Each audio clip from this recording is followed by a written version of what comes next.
භික්ෂුන් වහන්සේලාගේ තියෙන්න ඕන තිබිය යුතු එහෙම නැත්නම් තිබෙන ඊ타මත්ම උසස් ගණේ සුදුසුකමක් පිළිබඳව එහෙම ඊ타ම උසස් ස්වභාවයක් පිළිබඳව තමයි කතා කරේ. මොකද ඒ ස්වභාවය ප්‍රණීත වූ ප්‍රාර්ථනාවක් සහිතයි නේද? ශ්‍රාවක භික්ෂුන් වහන්සේ. එහෙම නැත්නම් ඊට උසස් බලාපොරොත්තු වලින් යුක්තයි. ඒක අපි ඉගෙන ගත්තා ඡන්දය කියලා. නේද? භික්ෂුවගේ ඡන්දය ඊටාම උසස්. ඒක හරියට කොයි වගේද? කොයි වගේද උසස් ඡන්දය? උසස් බලාපොරොත්තු කොයි වගේ දෙයක්ද අපි ඉගෙන ගත්තේ? ඔටුනු පළඳපු ශාස්ත්‍රීය රජෙකුගේ සුදුසුකම් සහිත ජේෂ්ඨ පුත්‍රයා වගේ. ඒ ජේෂ්ඨ පුත්‍රයාගේ ස්වභාවය වගේ බුදුරජාණන් වහන්සේගේ ශ්‍රාවක භික්ෂුන් වහන්සේගේ බලාපොරොත්තු උසස් භාවයෙන් යුක්තයි කියලා අපි ඉගෙන ගත්තා. එතකොට ඒ බලාපොරොත්තු දැන් භික්ෂුවක් තුළ තියෙන්න ඕන බලාපොරොත්තු භික්ෂුවක් තුළ තිබෙන ප්‍රාර්ථනා එහෙම නැත්නම් ඡන්දය ප්‍රණීත භාවයෙන් යුක්තයි. භික්ෂුවක් තුළ හීන ස්වභාවයේ ප්‍රාර්ථනා ඉස්මතු වෙවි ආවොත් ඒක සුදුසුද? හීන ස්වභාවයේ ප්‍රාර්ථනා තිබිය හැකිද? තියෙන්න පුළුවන්ද? තියෙන්න බැරිද? තියෙන්න පුළුවන්. ඒවා තිබීම සුදුසුයිද? තිබීම සුදුසු නෑ. තියෙන ප්‍රාර්ථනා බලාපොරොත්තු භික්ෂුවට සරිලන එහෙම නැත්නම් භාග්‍යවතුන් වහන්සේ අනුමත කළ භාග්‍යවතුන් වහන්සේ සතුටු වෙන ප්‍රාර්ථනාව භික්ෂුව ළඟ තියෙන්න ඕනේ. මේ ප්‍රාර්ථනාව ප්‍රණීතයි නේද? ප්‍රණීත ප්‍රාර්ථනාවක්. ඊට අමතරව හීන ස්වභාවය ප්‍රාර්ථනා තියෙන්න පුළුවන්. ඒතර භික්ෂුන් වහන්සේලා ඒ ප්‍රාර්ථනාව හීනයිද ප්‍රණීතයිද කියලා තේරුම් ගන්න තරම් නුවණක් කල්පනාවක් භික්ෂුවට තියෙන්න ඕනේ නේද? එහෙම තිබිලා හීන විදියේ ප්‍රාර්ථනාවක් පවත්ව ගැනීම හොඳයිද? එහෙම සුදුසු නෑනේ. හීන ප්‍රාර්ථනාවක් හීන විදිහට අඳුර ගන්න භික්ෂුවට පුළුවන්කම තියෙන්න ඕනේ නේද? ඒ හීන ප්‍රාර්ථනා හීන බලාපොරොත්තු අඳුනගෙන බැහැර කර ගන්න ඕන නේද? ඒතකොට තමයි භික්ෂු ජීවිතයේ සාර්ථක බවට පත් වෙන්නේ. දැන් ඒ හීන බලාපොරොත්තු භික්ෂුවට සරිලන්නේ නැති භික්ෂුවට නුසුදුසු බලාපොරොත්තු ඇයි භික්ෂුවක් තුළ තියෙන්නේ? දැන් භික්ෂුවකට ගැළපෙන ඒ ප්‍රණීත බලාපොරොත්තු ප්‍රණීත ප්‍රාර්ථනාවක් තියෙනවා නම් ඒකට හේතුව මොකද්ද? ඒ ප්‍රණීත බලාපොරොත්තුව සඳහා උමනා සුදුසුකම් උපදව ගැනීම නේද? ඒ සුදුසුකම් උපදව ගැනීම. එහෙම නැත්නම් ඒ ප්‍රණීත බලාපොරොත්තු නැති වෙලා යනවා නේද?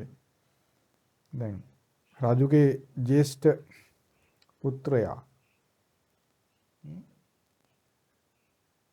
උසස් බලාපොරොත්තුෙන් යුක්ත වෙන්න නම් ඊට සුදුසු ඊට සරලන සුදුසුකම් සපුරාගෙන තියෙන්න ඕනේ නේද? නිකන් රාජුගේ පුතා වෙන ඵලයට ඔහුට උසස් බලාපොරොත්තු වෙනවද? නෑ නේද? එහෙම වෙන්නේ නේද? ඒ රජුගේ ජේෂ්ඨ පුත්‍රයාට කල්පනා වෙනවා මම වනාහි මේ සුදුසුකම් තිබෙනවා. එහෙමනම් මම රාජකීයත්වයේ පතන්නේ නැත්තේ ඇයි? එහෙමද ඔහුට කල්පනා වෙන්නේ? නැත්තම් ඔහුට හිතෙනවා මම රජුගේ පුතා එහෙනම් මට රාජකම ලැබෙන්න ඕන කියලා ඔහු හිතනවද? එහෙම හිතෙන්නේ නැහැ. එහෙම හිතෙන්නේ නේද? මම රජුගේ පුතා වන නිසා මට රජකම ලැබෙන්න ඕන. එහෙම හිතෙන්නේ නැහනේ. ඔහුට හිතෙන්නේ මම වනාහි මෙන්න මේ සුදුසුකම තියෙන නිසා මම රජකම නොපතන්නේ ඇයි කියලා හිතන්නේ නේද? ඒක හරිම කරුණ සහිතයිනේ. කවුරුත් කරුණ දක්වලා හුට වාද කළා වාදයෙන් පරද්දන්න ඔය ප්‍රතික්ෂේප කරන්න කවුරුත් ඉදිරිපත් වෙනවද? ඉදිරිපත් වෙන්නේ නැහැ. දැන් අපි හිතමු මේ එහෙම නැතුව අපි අර රජු නොසුදුසු නම් ඔහුගේ ජේෂ්ඨ පුත්‍රයාට සුදුසුකම් තිබුණා කියලා පුළුවන්ද? ඒත් බෑ නේද? නේ? රජු කොයි වගේ කෙනෙක්ද? ඔටුනු පළඳාපු ශාස්ත්‍රීය රජෙක් නේ? නේද? එහෙම නැතුව නිකම්ම රජෙක් බලීට ඔහුගේ ජේෂ්ඨ පුත්‍රයාට සුදුසුකමක් තියෙනවද? ඔහුටත් බෑ. නේ? ඒ වගේ බුදුරජාණන් වහන්සේ රජෙක් වාගේ මේ ඔටුනු පළං රජෙක් වගේ ආන්නේ බඳු ශාස්ත්‍රූන් වහන්සේ නමකගේ ජේෂ්ඨ පුත්‍රයන් සුදුසුකම් සපුර ගන්න ඕන. ඒ සුදුසුකම් වලින් යුක්ත ජේෂ්ඨ පුත්‍රයින්ට සිහිවීම මම වනාහි මේ සුදුසුකමින් යුක්තයි. එහෙමනම් මම මේ බලාපොරොත්තු වලින් යුක්ත වීම නොවන්නේ ඇයි කියලා කල්පනා වෙනවනේ නේද? ඒ කල්පනා මතකයි නේද බලන්නේ? වික්ෂුවට කොහොමද කල්පනා වෙන්නේ? මම වනාහි ශ්‍රද්ධාවෙන් යුක්තයි. මට බුදුරජාණන් වහන්සේගේ නැත්නම් තථාගතයන් වහන්සේගේ අවබෝධය අදාහ ගැනීම තිබෙනවා. එහෙමනම් ඇයි මම ආශ්‍රව ක්ෂය වීම නොපතන්නේ? කුමකටද? නේ? ඇයි මම ආශ්‍රව ක්ෂය වීමක් නොපතන්නේ කියලා හිතනවානේ වික්ෂුවකට. එනකොට ඒ භික්ෂුවට ආශ්‍රව ක්ෂය වීම නොපතා ඉන්න පුළුවන්ද? ඉන්න බෑ. දැක්කද සුදුසුකම කියන එක කොයි වගේ දෙයක්ද කියලා? නුසුදුසුකම සහ සුදුසුකම කියන දේ තේරුණාද? මම මේ සුදුසුකම යුක්ත වෙනකොට ඇයි ඊට සරල දේ නොපතන්නේ කියලා තේරෙනවනේ. නේද? ඒතර මේ ලෝකයේ තිබෙන අග්‍රම ශ්‍රේෂ්ඨම ප්‍රණීතම බලාපොරොත්තුව උපදින්නේ බුදුරජාණන් වහන්සේගේ ශ්‍රාවක භික්ෂුන් වහන්සේට. උන්වහන්සේගේ බලාපොරොත්තුව ඒ භික්ෂුන් වහන්සේගේ ප්‍රණීත බලාපොරොත්තුව අපේක්ෂාව ප්‍රාර්ථනා වෙන්නේ ඒ භික්ෂුත්ව සම්පූර්ණ කිරීම. ආශ්‍රව ක්ෂය වීම. ඒ ආශ්‍රව ක්ෂය වීම ඉබේ සිද්ධ වෙන්නේ නැහැ. ඉබේ සිද්ධ වෙන්නේ නැහැ. ඊට සුදුසුකම් සපුර ගන්න ඕන. ප්‍රධාන සුදුසුකම තමයි ශ්‍රද්ධාවෙන් යුක්ත වීම. ශ්‍රද්ධාව කියන සුදුසුකම තියෙනවා නම් ඒ භික්ෂුවට සිහි වෙනවා. මම භාගතුන් වහන්සේ කෙරෙහි ශ්‍රද්ධාවෙන් යුක්තයි. බලන්න කරුණ සහිත හේතු සහිත ධර්මයේ ස්වභාවයනේ. මට මේ විදිහට ශ්‍රද්ධාව තියෙනවා. එහෙමනම් ආශ්‍රව ක්ෂය වීම නොපතන්නේ ඇයි මම කියලා උන්වහන්සේට කල්පනා වෙනවා. නේද? ඊළඟ සුදුසුකම මොකද්ද? ඈ? ඔව්. අල්ප ආබාධ වලින් යුක්තයි. අල්ප ආබාධ වලින් යුක්තයි. කියන ආබාධ නැහැ. බරපතල විදිහේ ආබාධ නැහැ. අධික ශීතල, අධික උෂ්ණ ස්වභාවයක් නැහැ. ඊළඟට ආහාර සමම පැහැවෙන ස්වභාවයෙන් යුක්තයි. ගන්න ආහාර දිරවෙන ස්වභාවය තියෙනවා. අධික සීතල අධික උෂ්ණ ස්වභාවයන් ශරීරයේ එහෙම පවත්මක් නැහැ. මධ්‍යස්ථයි. ආබාධ අඩුයි. ඒතර වීරිය කරන්න ප්‍රධාන වීරියට සුදුසු ස්වභාවයෙන් යුක්තයි. මතර උන්වහන්සේට කල්පනා වෙනවා මම බරපතල විදිහේ ආබාධ මට නැහැ. බරපතල ආබාධ මට නැහැ. අධික සීතල අධික උණුසුම් ස්වභාවයක් මගේ ශරීරයේ හිමත් නැහැ. මධ්‍යස්ථ භාවයේ තියෙනවා.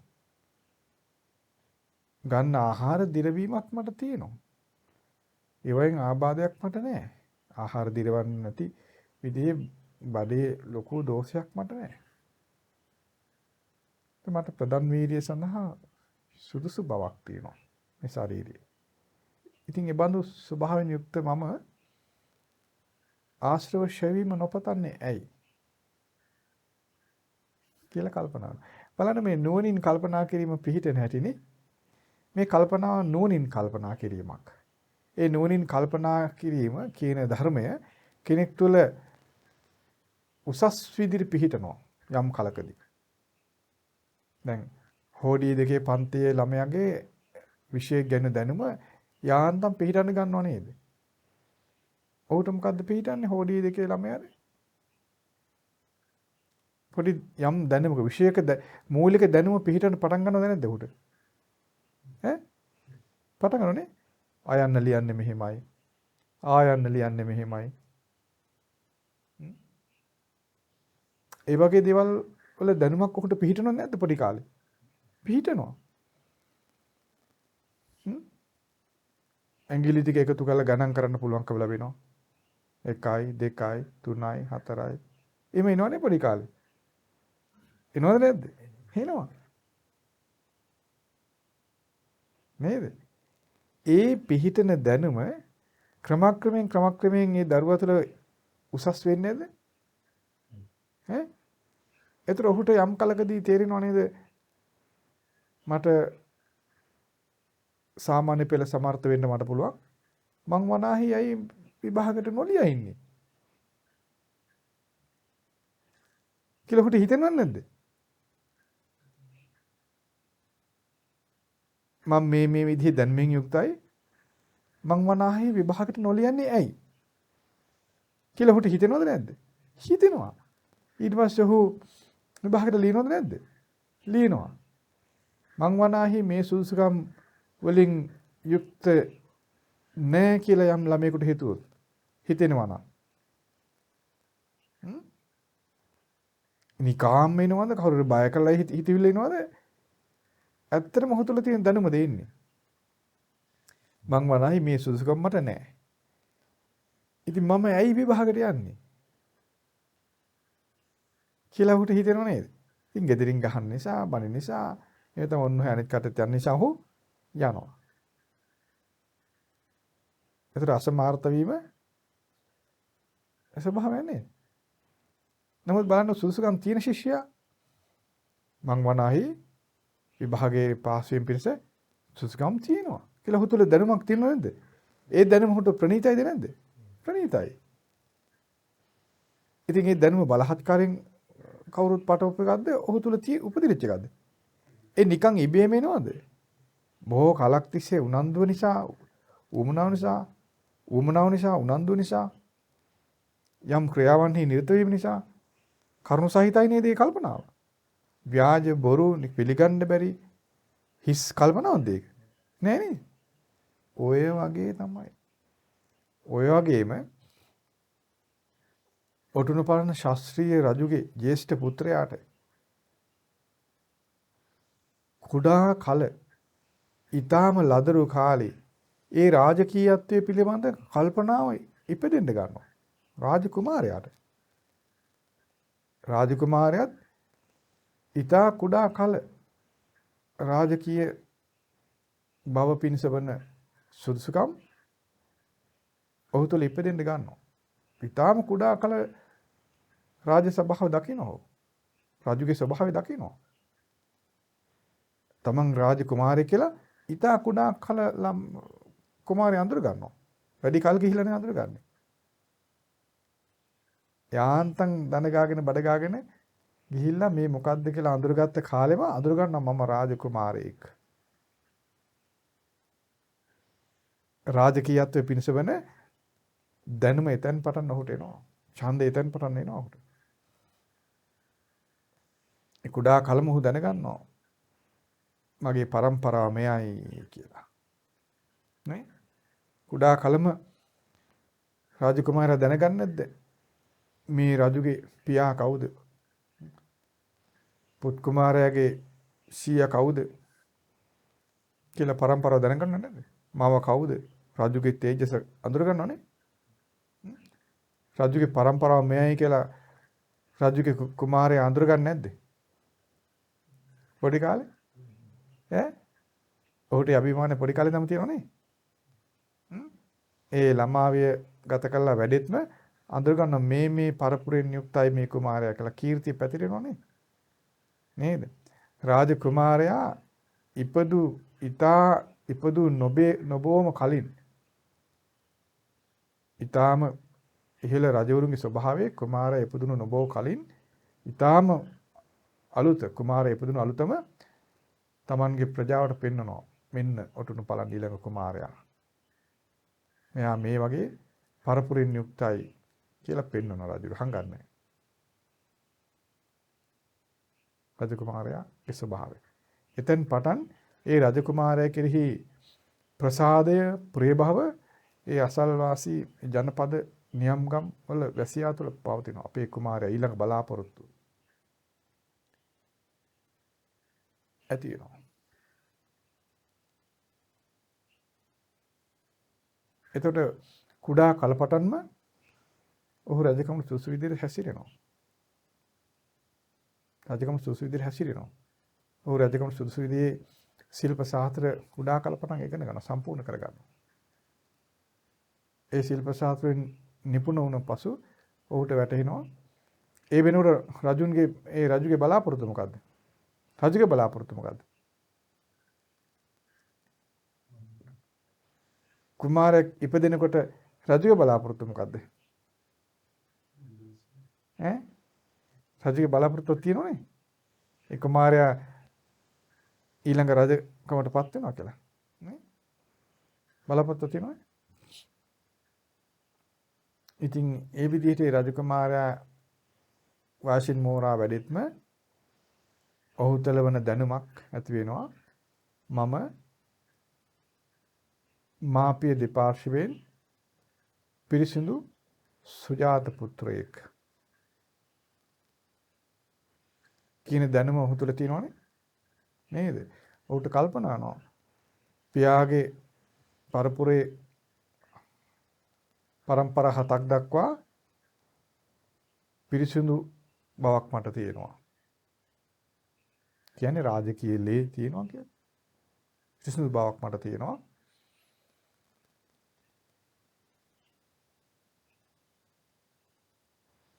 ඒ පරපුරේ කිසි තැනකින්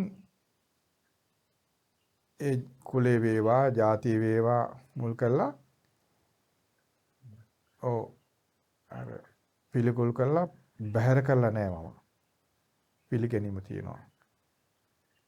පිරිසිදු කුලයෙන් પરම්පරාවෙන් පටන් ගන්න බව පිළිගැනීමක් තියෙනවා. ඉතින් මං රජකම පතන්නේ නැත්තේ ඇයි කියලා උට කල්පනා කරනවා. දැන් ඒ රාජකීය පරපුරේ පිළිගැනීම නැත්තම් ඔහුට සැකයක් කරනවා. එහෙම අය ඉන්නවනේ රජ પરම්පරාවල. ඒ પરම්පරාව ගැන සැක කරනවා. උට රජකීම පැතීම සැකයිනේ කරන්න බැරි වෙනවා. ඒ නිසා කුඩා කල පටන්ම ඒ රාජකීය ලේ උරුමය ගැන ඔහු තුළ දැනුම ඇති කරනවා. නිසි වයසේ මෝරායේදී උට කල්පනා කරනවා මං වනාහි මේ මාපිය දෙපාර්ශ්වයේම සුජාතයි, ඊට පිරිසුදු මව් කුසින් යුක්තයි. පියාගේ පිය පාර්ශ්වයේ 7 પરම්පරාවක් දක්වා මම පිරිසුදුයි. මට ඒ වර්ගයා ගැන කියලා, ජාතිය ගැන කියලා පිළිකුල් කළා මාව කොහෙවත් ප්‍රතික්ෂේප කළා නැහැ.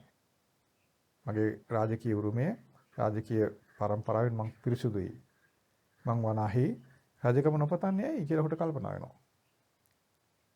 නේ? දැක තමන්ගේ සුසුකම තමන් සීවන ඒක කරුණ සහිතයි නේ. හීනයක්ද ඒක? ඒක හීනයිද? නෑ. නේද? ඒ වගේ තමයි බුදුරජාණන් වහන්සේගේ ශ්‍රාවක භික්ෂුන් වහන්සේ කුඩා කලපටන් ලදරු වයසේම තමයි මේ මගේ පරම්පරාව ශ්‍රේෂ්ඨයි කියලා අඳුරගන්නේ. නේ? භික්ෂුත්වයට උපදිද්දීම පරම්පරාව ශ්‍රේෂ්ඨ පරම්පරාව සිහි කරනෝනේ. ඒ ශ්‍රේෂ්ඨ පරම්පරාවෙන් නේද උපදින්නේ. ඔව් හැමදාම එක සිහි කරනෝනේ. බුදුරජාණන් වහන්සේ සරණ යෑමෙන් නේද භික්ෂුත්වයට උපදින්නේ. බුදුරජාණන් වහන්සේ සරණ යාමෙන්, ධර්මයේ සරණ යාමෙන්, සංඝ රත්නයේ සරණ යාමෙන් තමයි භික්ෂුත්වෙහි පිහිටන්නේ. ඒ තමයි අපේ පරපුර. ඒතර කාලයක් ඒ තමන්ගේ භික්ෂු බව පිරෙනකොට ඔහුට සිහි වෙනවා මට බුදුරජාණන් වහන්සේ කෙරෙහි පැහැදීම මා තුළ තියෙනවා. නේද? ඒතර ඔහුට යම් කලක තේරෙනවා මගේ ශ්‍රද්ධාව හොඳයි. මම ශ්‍රද්ධාවෙන් පැවිදි වුණේ. එහෙනම් මට ආශ්‍රවශීලයෙන් පතන්න පුළුවන්. ඇයි මම නොපතන්නේ? කියලා ඔහුට කල්පනා. ඔහුගේ ප්‍රාර්ථනාව එකම ප්‍රාර්ථනාව ආශ්‍රවශීලයෙන් බවට පත් වෙනවා. වෙනත් ප්‍රාර්ථනාවන් ක්‍රමක්‍රමයෙන් නැති වෙලා යනවා. වෙන ප්‍රාර්ථනාවන් නොතිබුණ කෙනෙක් නෙමෙයිනේ වික්ෂු බවට එන්නේ නේද? නොයෙකුත් ආකාරයේ හීන ප්‍රාර්ථනාවක් තිබුණා. ඒ හීන දේවල් අතහැරගෙන තමයි පැවිදි වෙන්නේ. පැවිදි ඉල්ලන්නේ සබ්බ දුක්ඛ නිස්සරණ නිබ්බාන සත්‍ය කරණත්තාය. නේද? ඉමං කාසාවං ගහෙත්වා පබ්බාජේත මං බන්තේ අනුකම්පං උපාදාය. මේ විදිහට තමයි පැවිදි ඉල්ලන්නේ. ඒතර පැවිදි ඉල්ලද්දීම අග්‍ර වූ පරමාර්ථය පිනිස අනුකම්පාවෙන් පැවිද්ද ආයෝජනය කරනවා. ඒතර පැවිද්ද ලබද්දී බුදුරජාණන් වහන්සේ සරණ යමි, ධර්ම රත්නයේ සරණ යමි, සංඝ රත්නයේ සරණ යමි. මේ විදිහට තිසරණයේ සරණ යෑමෙන්ම පැවිද්ද ලැබෙනවා. නේද? අග්‍ර අපේක්ෂාවේ පිහිටා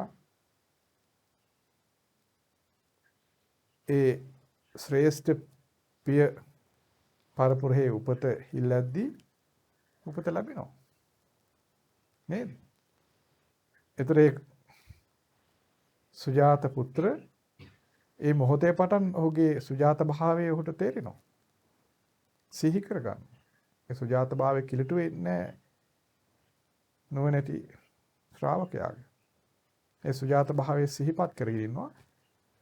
වැඩිකල් නොගොස් ඔහුගේ සුජාත භාවය ගැන සතුට වෙනවා. හීන ප්‍රාර්ථනා නැති වෙලා යනවා. හීන ප්‍රාර්ථනා නැති කරගෙන අර අග්‍ර ප්‍රාර්ථනාව සිහිපත් කරගන්නවා. ඔහුට සිහි කරගන්න පුළුවන් මං වනාහි ශ්‍රද්ධාවෙන් යුක්තයි. තථාගතයන් වහන්සේගේ අවබෝධය මම දරාගෙන සිටින්නේ. එහෙමනම් මට ආශ්‍රවශය වීම ලබන්න පුළුවන්. ඇයි නොපතන්නේ? ඒ ප්‍රාර්ථනාව ඔහුට තුළ එනවා. ඇති වෙනවා. ඒ විදිහට ඊළඟට ඔහුට තේරෙනවා මම අල්ප ආබාධයෙන් යුක්තයි මගේ ශරීරය. ලොකු ආබාධයක් මට නැහැ. දැන් අපිට ලෝකේ රටේ ඉපදුන ජීවත් වෙලා මේ ඉන්න මිනිස්සු විදිහට ලෝකේ රට ගැන දන්නකොට මිනිස්සු තුළ තියෙන নানা ආකාර ආබාධ අපට පේනවා. විවිධාකාර ආබාධ වලින් යුක්ත ශරීර ගැන අපි දන්නවා, දැකලා තියෙනවා, අහලා තියෙනවා, පෙනිලා තියෙනවා. ඒතර අපට තේරෙන අපට එහෙම ආබාධයක් නැහැ. අල්ප ආබාධ. අල්ප ආබාධයි කියලා අපි දන්නවා. අධික සීතල අධික උෂ්ණය දෙක පිළෙන්නෙත් නැහැ. සාමාන්‍ය කන බොන කැම්බීම අපිට පත්‍යක් වෙනවා. දිරව ගන්න පුළුවන්. බණ භාවනාවක් කිරීමසේ වාඩිලා ඉන්න පුළුවන්කම තියෙනවා. ප්‍රධාන වීර්ය කරගන්න පුළුවන්. තීරණ ටිකක් කල වෙනකොට. දැන් සමහර මිනිස්සු ඉන්නවා තේ එකක්වත් දිරව ගන්න බැහැ. තේ එකක් බිව්වම වමන යනවා. තේ එකක් බිව්වම අජීර්ණ වෙනවා. කෑමක් කා ගන්න බෑ. එක්ක බඩ කොර වෙනවා නැත්නම් බඩ යනවා. নানা ආකාර විදිහේ ආබාධ හට ගන්න සමහර අයට. මොකුත් කරගන්න බෑ. එහෙමයි දක්වලා තියෙනවා පින්නේ. ඒතර මේ ඒ අල්පාබාධින් යුක්ත බව ශ්‍රමණ භාවයට එන්න කලින්ම අපි දන්නවනේ. ඒකයි ශ්‍රමණ භාවයට එන්නේ නේද? එන්නේ ඒකයිනේ. නේද? ඒතර අපිට ඒ සුදුසුකම කල්ැතු තියෙනවා. පැවිදිනම් පස්සේ උපදින එකක් නෙවෙයිනේ. ඒ සුදුසුකම තියෙනවා. එතකොට ඒ සුදුසුකම තියෙන නිසා සතුටෙන් තමයි එන්නේ. නේද? ඒතර ඒ ගැන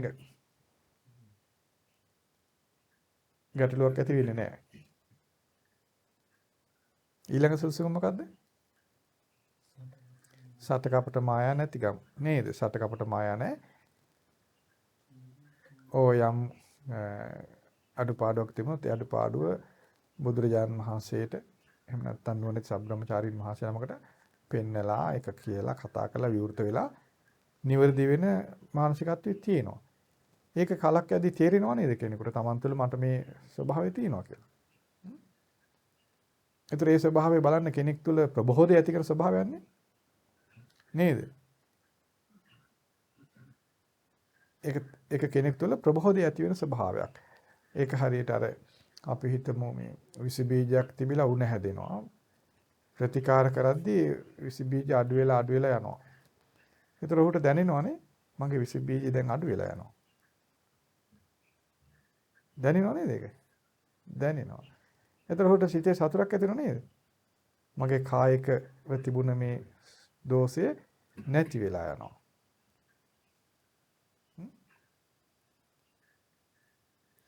ඒ වගේ මේ සිතෙහි යම් දෝෂ තිබ්බනම් ඒවා නැති වෙලා යනකොට උඩ දැනෙනව නේද? දැනෙනවා. නේද? ඒ යම් දෝෂයක් යම් අඩුපාඩුවක් තිබොත් ඒක හංග ගන්න නැතුව විවෘත භාවයටපත් වෙන ස්වභාවය තියෙනකොට ඒ භික්ෂුවට දැනෙනවා මා තුළ සැඟවුණු අකුසල් පවතින්නේ. අකුසලක් තිබොත් නැති වෙලා යනවා. ඒකට ක්‍රමවේදය තියෙනවා. නේද? දැන් අපි අම්බලටික රාහුලවාද සූත්‍රය ඉගෙනගෙන තියෙනවා, යලි යලි ඉගෙනගෙන තියෙනවා. ඒකේ තියෙනවා අතීතේ වේවා, අනාගතේ වේවා, වර්තමානයේ වේවා යම් භික්ෂුවක් හෝ එහෙම නැත්නම් ශ්‍රාවකෙක් සිත පිරිසුදු කරගන්නේ මේ විදිහටයි. වෙන ක්‍රමයකට නෙමෙයි කියලානේ. ඒතර බුදුරජාණන් වහන්සේ ශ්‍රාවකෝ භික්ෂුවක් එමොදු ධර්මයක් අහද්දිම දන්නවා මට වමනා ධර්මය ලැබුණා. නේ? ඒක 아무තෙන් පුරුදු කරන දෙයක්වත් නැහැ. දක්ෂ කෙනා වමනාව තියෙන කෙනාට ධර්මය ලැබෙනකොටම දන්න වමනා දේ ලැබුණා. කුසගින්න ඉන්න කෙනාට ආහාර ලැබුණාම ඒයින් සතුට වෙනව නැද්ද? අනුභව කරනකන් ඌට ඉන්න ඕනේ නැහැ සතුට උපදවන්නේ. ඈ කුසගින්න ඉන්න කෙනාට ආහාර ලැබෙනවා.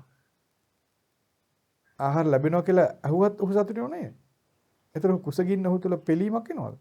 නැහැ. ඒතර කලබල නොවී ආහාර ටික අනුභව කරනවනේ. නේද? ඒ වගේ තමයි ශ්‍රාවකත්වයේ පිණිස පැවිදි වෙන භික්ෂුවට සුදුසු ධර්මය මුණ ගැසෙද්දී ඔහු තුළ සතුට ප්‍රබෝධය ඇති වෙනවා. මේ තමයි මට උවමනා ධර්මය. මම බලාපොරොත්තු වූ ධර්මය. මගේ බලාපොරොත්තු ප්‍රාර්ථනා සඵල කර ගැනීම පිණිස වන ධර්මය මෙයයි. බලන්න භික්ෂුවක් එහෙම ශ්‍රාවකයෙක් ධර්ම ශ්‍රවණයත් සමගම අප්‍රමාදීව ඉලක්කය කරා යන හැටි. ප්‍රමාද නොවීම අපේක්ෂා ඉටුවීම පිණිස ඔහුගේ මනස සකස් වෙන හැටි. නේ? රාජකුමාරයා සුදුසුකම් සපිරෙද්දී රාජකීයත්වයට ඔටුන්න පැලඳීම් පිණිස අපේක්ෂා සකස් වෙනව නේද? නේද? රාජකුමාරගේ අපේක්ෂාව වෙන්නේ සකස් වෙන්නේ නේ. දෙමාපියන් සතුටු වෙනවා. ඒ වගේ නේද? ඊට පස්සේ රටවැසියා සතුටු වෙනවා. ඒතර රජකුමාරයා දන්නවා මගේ දෙමාපියන් සතුටු වෙනවා මා ගැන. ප්‍රියමනාප භාවයේ තියෙනවා.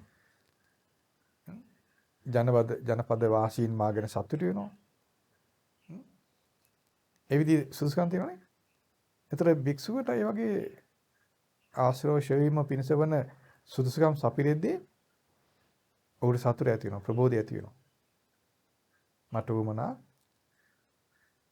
සුදුසුකම් සකස් වෙනවා. නැකල ධර්ම ශ්‍රවණය කියන එක ප්‍රබෝධය ඇති කරන විදිහනේ. ධර්ම ශ්‍රවණයෙන් නේද සිත පිරිසුදු කර ගැනීම පිණිස වන දහම් කරුණ අපට මුණ ගැහෙන්නේ. නේද? ඉතින් ඒ විදිහට ධර්මයේ දරා ගනිද්දී තමන්ගේ සිතේ යම් අකුසල ස්වභාවයන් අපිරිසිදු ස්වභාවයන් තියෙනවා නම් ඒවා බැහැර කර ගැනීම පිණිස වන ධර්මය හොඳින් භික්ෂුවක් තුළ පිහිටනවා. එයින් වඩාත් අත්‍යවශ්‍ය ධම තමයි සත්කපට මායා නැති බව. ඒක තමයි අපි කලින් අහලා තියෙන්නේ අවංක බව කියලානේ. අවංක භාවය. බුදුරජාණන් වහන්සේ දේශනා කළා තියෙනෝනේ යම් අවංක කෙනෙක්, වීරියවන්ත කෙනෙක් මා ළඟට පැමිණුණොත් ඊතා ඉක්මනින් නේද? බොහොම ඉක්මනින් ධර්ම අවබෝධය පිණිස අනුග්‍රහ කරන්න පුළුවන් කියලා දේශනා කළා තියෙනවා නේද? ඒ කාලය ගොඩාක් කෙටි කාලයක් නේද පෙන්වන්නේ? නේද? උතර මේ ඔක්කොම අහලා දැනගන්න භික්ෂුව කොයිතරම් සතුටටපත් වෙනවන්නේ? නේද? භික්ෂුව ගොඩාක් සතුට වෙනවා එතකොට. භික්ෂුව කියන්නේ මේ ජීවිතේ බොහෝ සතුටෙන් ඉන්න කෙනෙක්. මිනිහෙක් සතුට වෙන්නේ Tamanගේ ඉලක්කය කරා යන්න පුළුවන් කියලා දැනෙනකොට. රාජකුමාරයෙක් ගොඩාක් සතුට වෙන්නේ එයාගේ ඉලක්කය කරා යන්න පුළුවන් කියලා දැනෙනකොට. රාජකුමාරගේ ඉලක්කය මොකද්ද? රාජකීයත්වය ලැබීමනේ. ඒකනේ රාජකුමාරයා කියන්නේ. නේද? ඉතින් භික්ෂුවට කියනවා ශාක්‍ය පුත්‍ර කියලා. ශ්‍රමණ පුත්‍ර, ශාක්‍ය පුත්‍ර කියලා කියන්නේ. බුදුරජාණන් වහන්සේගේ ශ්‍රාවක භික්ෂුවට ඒ විදිහට කියන්නේ. එතන බුදුරජාණන් වහන්සේගේ පුත්‍රයෙක්. නිකන් නෙවෙයි ලයෙහි උපන් පුත්‍රයා කියලා කියන්නේ නේද? ලයෙහි උපන් පුත්‍රයා. ඒතර ඔහුගේ අපේක්ෂාව අග්‍ර එකක්. ඒතර මේ අපේක්ෂාව ඉටු කර ගැනීම පිණිස වන සුදුසුකම් ක්‍රමක්‍රමයෙන් සම්පූර්ණ වෙනවා භික්ෂුවකගේ. සම්පූර්ණ වෙනවද නැද්ද? සම්පූර්ණ වෙනවා. ඒක ස්වභාවයක්. දැන් ඔටුනුපලන් රජකුගේ ජේෂ්ඨ පුත්‍රයාට රාජකීයත්වයේ පිණිස වෙන සුදුසුකම් මව් කුසේදීම නේද පටන් ගන්නෙ. ප්‍රධාන සුදුසුකම් මව් කුසේදීම පටන් ගන්නවනේ. නේද? මව් කුසෙන් බිහි වෙලා කල ගත වෙද්දිම ඔහුගේ සුදුසුකම් සම්පූර්ණ වෙනවා. නේද? ඉසි වයසෙද්දී උට තේරෙනවා දැන් මම සුදුසුකම් සම්පූර්ණයි කියලා. ඉතින් ඒ වගේ තමයි භික්ෂුව. භික්ෂුවගේ ප්‍රධාන ඉලක්කය පිණිස සුදුසුකම් සපිරෙන්නේ කවදද? ඒ භික්ෂුවගේ ප්‍රධාන ඉලක්කය ප්‍රනීත වූ අපේක්ෂාව පිණිස ඉලක්කය පිණිස මූලික සුදුසුකම් ඉපදෙන්න ගන්න කවදද?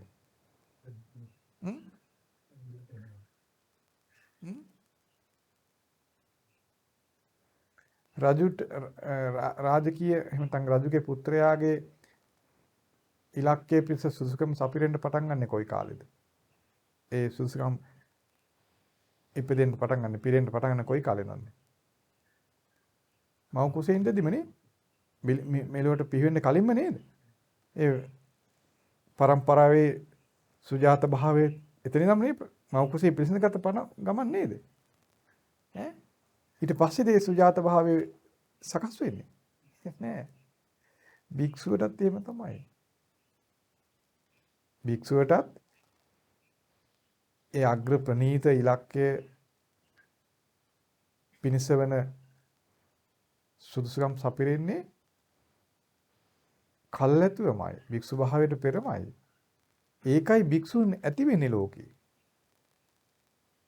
භික්ෂුන් ඇති වෙන්නේ නීතියෙන් බල කළා හෝ රජුන් බල කළා හෝ සොරුන් බය කරලා හෝ එහෙම කවුරුත් බලහත්කාරකමක් කළාද භික්ෂුන් බිහි වෙන්නේ.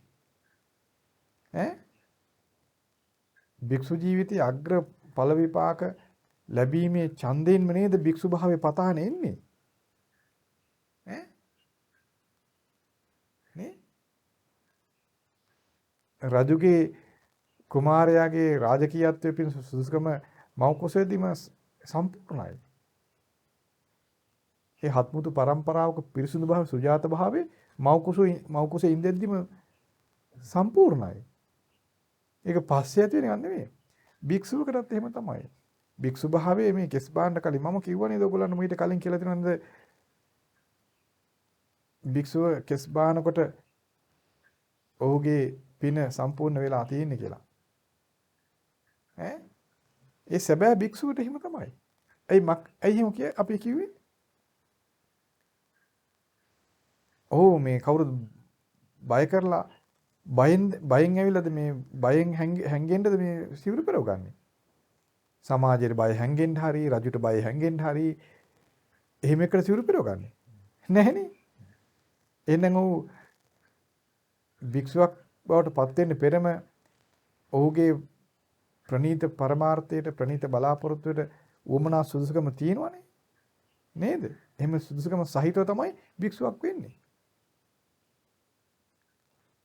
සදු කුමාරයෙක් රජ මෙහෙසියගේ අග්‍ර මෙහෙසියගේ කුසේ පිළිසිඳ ගත්තා වගේ.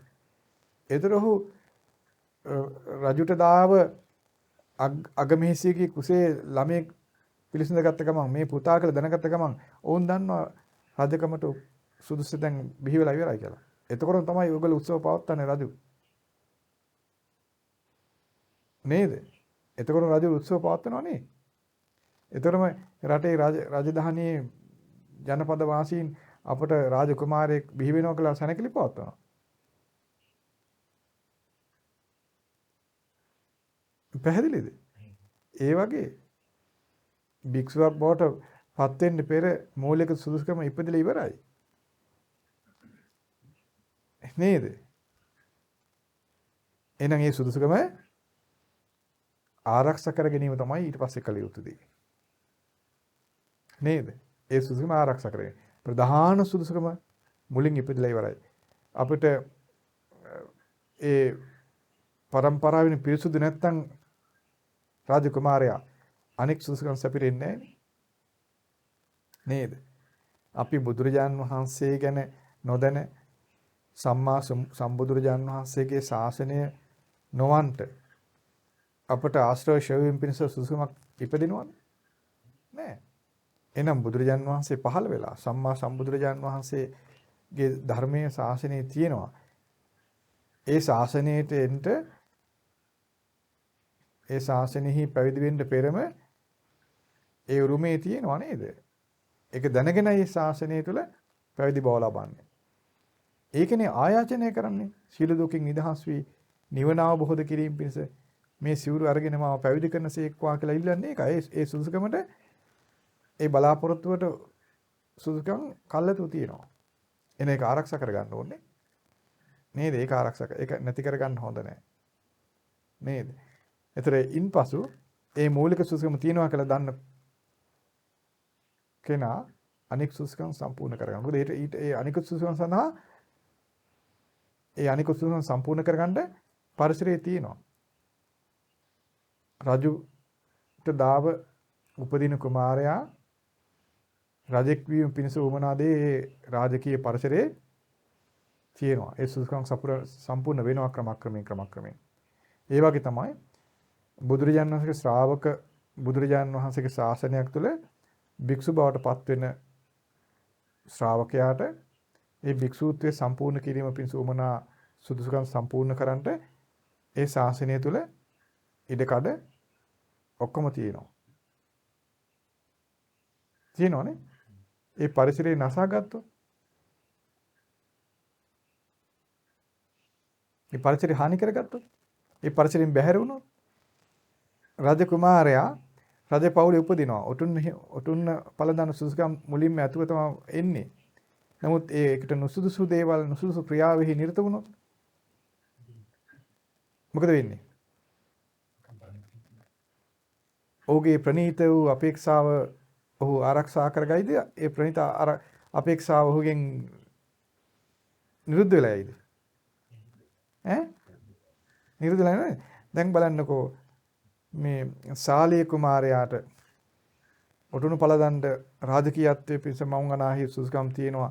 ඇයි මම රාජකම නොපතන්නේ කියලා හිතුණාද? ඒ අපේක්ෂාවට ඇතුණාද? රට එක්සේසත් කර රජුගේ කීර්තිධර ඔටුනු පළන් රජුගේ ජේෂ්ඨ පුත්‍රයා සාලිය කුමාරයා. ඔහුගෙන් අපේක්ෂා තියෙන්න ඇති නේද ඊළඟ මිනිස්සුන්ට? ඔහුට ඒ අපේක්ෂාව ඉපදුනාද? ඔහුට මොකක්ද තිබුණේ? ඒක නැසුවේ කවුද? නසාගත්තේ කවුද? තමන්නේ. ඒක ඇයි? තමන්ට නුසුදුසු පරිසරයේ එහෙම තමන්ට සුදුසු පරිසරයේ ආරක්ෂා කරගෙන නොගැනීම. නුසුදුසු ක්‍රියාවෙහි නිරත වීම. එතන මොකද වෙන්නේ? හීන ධාතුවෙන් හීන සංඥාව ඇති වෙනවා. හීන ධාතුව ප්‍රත්‍යයෙන් හීන සංඥාව ඇති වෙනවා. හීන සංඥාව, හීන දෘෂ්ටිය, හීන චේතනා ඇති වෙනවා. අපි ඉගෙන ගත්තා නේද ඒවා? නේද? ප්‍රනීත ධාතුවෙන් ප්‍රනීත සංඥා ඇති වෙනවා. ප්‍රනීත දෘෂ්ටි ඇති වෙනවා. ප්‍රනීත චේතනා ඇති වෙනවා. ප්‍රනීත පරමාර්ථ, ප්‍රනීත ප්‍රාර්ථනා, ප්‍රනීත අපේක්ෂා ඇති වෙනවා. නේද? එතකොට සාලිය කුමාරයාට රාජකීයත්වයේ පිළිස අපේක්ෂාවක් ආවේ නැහැ. ආවේ නැහැ නේ. ඉතින් ඒ වගේ භික්ෂුන් වහන්සේ නමකට භික්ෂුවට සරිලන ප්‍රාර්ථනා අපේක්ෂා ඉපදෙන්න ඕන. ඒ ඉපදෙන එක මුලටම සිදු වෙනවනේ. මුල සිටම සිදු වෙනවා. ඒක අපි ආරක්ෂා කරගන්න සමර්ථ වෙන්න ඕන. ආරක්ෂා නොවෙන්නේ අපිට නුසුදුසු පරිසරයකට ගියාම. නුසුදුසු පරිසරයකට ගිය ගමන් අපේ ප්‍රනීත පරමාර්ථ ප්‍රනීත අපේක්ෂා අහිමි වෙලා යනවා. ඇයි එහෙම වෙන්නේ? හීන ධාතුව බහැර නොවි හීන ධාතුව ශක්තිමත් වෙන්න පටන් ගන්නවා. අපි සිවුරු පොරොන කෙස් බානකොට අපේ හීන ධාතුව ප්‍රහාණය වෙලා යන්නේ නැහනේ. නේද? කෙස් බාද්දි හීන ධාතුව ප්‍රහාණය වෙලා යනවා නම් අපිට කිසි ප්‍රශ්නයක් නැහැ. ගිහි වස්ත්‍ර අයින් කරද්දී නේද? හීන ධාතුව අයින් වෙලා යන්නේ නැහැ. නමුත් අපිට මේ හීන ධාතුව අයින් කර ගැනීම පිණිසවන පරිසරයේ තියෙන බව අපි හොඳටම දන්නවා. නේද? රජුට දාව අගමහේසියගේ කුසේ උපන් දරුවාට කුමාරයා කියලා කියන රාජකුමාරයා කියලානේ. ෂඩුල කියන්නේ නැහැ. ෂඩුල් ළමයා කියනවාද? නෑ. නේ? ඒ වගේ අද කෙස්රවල් බාලා අද සිවුරු පොරවලා අද තිසරණේ පිහිල්ලා අද භික්ෂු බවට පත් වෙන ශ්‍රාවකයාට භික්ෂුව කියලා කියනවා. නේ? ශාලිය කුමාරයාට ඔටුන්න හිමි කුමාරයා කියන නාමය මුල් කාලේ නොතිබෙන්නද? තියෙන්න ඇති නේද? නැති වෙන්න බෑ නේද? පසුව නේද ඔහුට වෙනත් නාමයක් ඇති වුනේ. එනම් භික්ෂුවක් බවට පත් වෙන භික්ෂුව ගැන ඔහුට අනුග්‍රහ කරන අයගේ ඔහුගේ කුල පරම්පරාව ආදී වෙනත් අයගේ අපේක්ෂාව කොයි වගේ එකක්ද ඇති වෙන්නේ? ප්‍රනීත බලාපොරොත්තුවක් නේද තියෙන්නේ. ඒක අපි රැක ගන්න ඕන. ඒක අපි ආරක්ෂා කර ගන්න ඕන. ඒව තමයි යහපත් කටයුතු. නේද? එහෙම නැත්නම් අර සාලිය කුමාරයා ඒ પરම්පරාව එතනින් නැති කරගත්තා වගේ සිද්ධ වෙනවනේ. හීන බලාපොරොත්තු හීන ස්වභාවයට අද වැටෙනව නේද? නේ? ඒ නිසා අපි බුදුරජාණන් වහන්සේගේ ශාසනය තුළ අග්‍ර අපේක්ෂාවක් විදිහට ඊටා පාරිශුද්ධ වූ උපතක් හිමි කරගත්ත අය. ඊටාම පාරිශුද්ධ උපතක් අපට තියෙනවා. ඊටාම අග්‍ර ප්‍රනීත බලාපොරොත්තුවක්. ඒක පෙනෙන නොපෙනෙන දෙවියන්ගේ පවා ඒ ප්‍රාර්ථනාව තියෙන බලාපොරොත්තු. ඇස් දැල්ලා බලා සිටිනවා. ඒ ප්‍රාර්ථනාව ඒ බලාපොරොත්තුව නැති වෙලා යනවා. අපි අපේ පරිසරය බැහැර කරගත්තා. නේ? මොකද්ද අපේ පරිසරය? අපේ ප්‍රාර්ථනා, අපේ බලාපොරොත්තු හීන නොවි ප්‍රනීත බලාපොරොත්තු ප්‍රනීත පරමාර්ථය ශක්තිමත් වෙලා අපේ ශ්‍රාවකත්වයේ ශක්තිමත් වීම පිස අපේ ඡන්දේ ශක්තිමත් වීම පිස වෙන පරිසරය මොකද්ද? කල්යාණ මිත්‍ර ඇසුර සද්ධර්ම ශ්‍රවණේ යෝනිසෝ මනසිකාරය ධම්මානුව පටිපදාව කියන අංග අතුව වාසය කිරීම. එතකොට එකට වාසය කරන සබ්‍රහ්මචාරීන් වහන්සේලා කෙරේ ගරුසර භාවයෙන් යුක්තව වත් පිළිවෙත් ආදී කරගෙන ආරණ්‍ය ජීවිතයේ ගත කිරීම. එතකොට ඒ භික්ෂුව තුළ ශ්‍රද්ධාව ඊළඟට ඒ ලැජ්ජා බය ආදී ගුණ ධර්ම ක්‍රමක්‍රමයෙන් ශක්තිමත් වෙනවා. ඒ විදිහට තමයි මේ භික්ෂුව සුරක්ෂිත වෙන්නේ. ශ්‍රද්ධාව, ලැජ්ජා බය, වීරිය, ප්‍රඥාව ආදී ධර්මයන් හොඳින් ශක්තිමත්ව වැඩෙනකොට ශ්‍රාවකත්වයේ පිරිහිලා යන්නේ නැහැ. ඒ ධර්මයන් තුළ හොඳින් පිහිටද්දී ඒ භික්ෂුවට තේරෙනවා මම වනාහි ශ්‍රද්ධාවෙන් යුක්තයි. මම වනාහි අල්ප ආබාධින් යුක්තයි කියලා කලින්ම දන්නේ කන්නේ. ඒක ගැන සැක කරන්න දෙයක් නැහැ. ඒක ඔහු දන්නවා කලින්ම. මට ආබාධයක් නැහැ. නේද? ඊළඟට ඔහු දන්නවා යම් කලක් යනකොට මම ළඟ යම් අකුසල් තියෙනවා නම් ඒවා බැහැර කර ගැනීම පිණිස ඊතා යහපත් අනුග්‍රහය පිණිස මගේ සිත පිරිසිදු වීම පිණිස වන පිළිවෙතෙහි මම ඉන්නවා. මේ සතකපට මායා නැතුව විවෘත භාවයෙන් යුක්තව මගේ ජීවිතය යහපත් කරගන්න මට පුළුවන්කම තියෙනවා. ඒවා හරි ප්‍රායෝගිකව විනිවිද පේන හොඳට දැනෙන පෙනෙන දේ නේද? ඒවා නිකන් තෝරගන්න බැරි අර විද්‍යාගාරය තුළ මේ අන්වීක්ෂකෙන් බලන්න වගේ තෝරගන්න හරි දුෂ්කරයි මේක තේරුම් ගන්න බෑ කියලා හිතන තරම් අමාරු දෙයක් නෙවෙයි නේද මේ ධර්මයන් ඈ නේද මේ ගොඩාක් ප්‍රායෝගිකව දකින්න පුළුවන් ධම් නේද ධර්මයන් නේද එතකොට ඒ විදිහට සුසුකම් සපිරෙද්දී ඒ වික්ෂු දන්නවා නේද ඉතින් ඒ විදිහට භික්ෂු ජීවිතය සම්පූර්ණ කරගන්න අපි කල්පනා කළ යුතුයි. ඊටාම උසස් ප්‍රණීත ප්‍රාර්ථනාවන් හොඳින් ඇති කරගන්න ඕන. ඒ ප්‍රධාන ප්‍රණීත පරමාර්ථය හොඳින් හිතේ උපදව ගන්න ඕන. ඒ පරමාර්ථය එහෙම නැත්නම් ඒ ප්‍රාර්ථනාව ශක්තිමත් කර ගැනීම පිණිස වන දේවල් අපි කරන්න ඕන. දැන් රාජකුමාරයා ඊට සුදුසු රාජකීය අතර සුදුසු වෙන ශිල්ප ශාස්ත්‍ර ඉගෙන ගන්න ඕන කියලා තියෙනවනේ. නේද?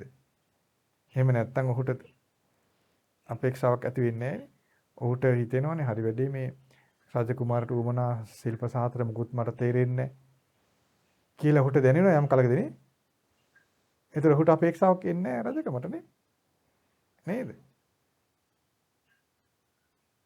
ඒ වගේ භික්ෂුවකට ඒ ආශ්‍රව ශවීම් පිණිස උවමනා සුදුසුකම් තියෙන බව වැඩි කල නොගොස් තේරෙනවා.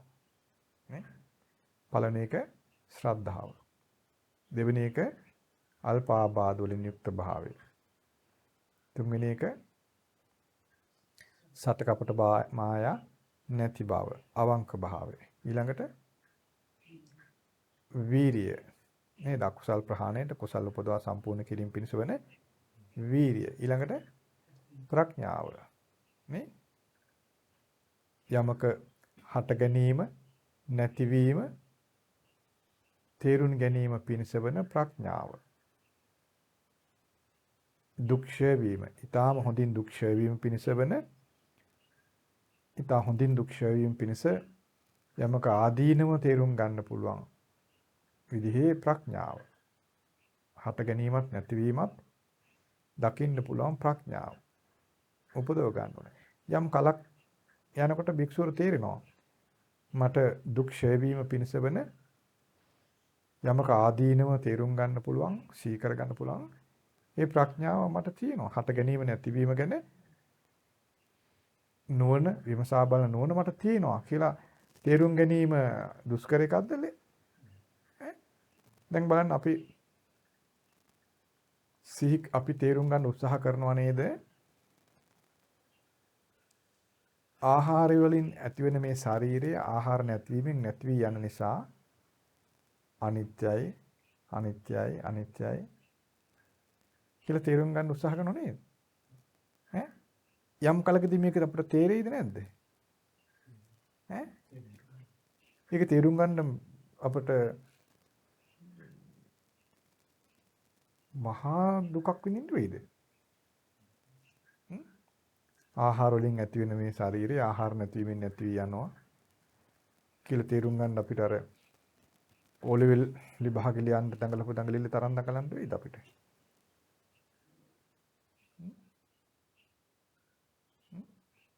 ඊළඟට අපි කෙස්ලොම් නියදත් සම්මස්නහර ඇට මිදුළු මේ ආදී අංග වලින් යුක්ත මේ ශරීරය ගැන අපි තේරුම් ගන්න උත්සාහ කරනව නේද? යටිපතුලෙන් උඩටත් කෙස් වලින් යටටත් සමකින් සීමා වෙලා තියෙන මේ ශරීරය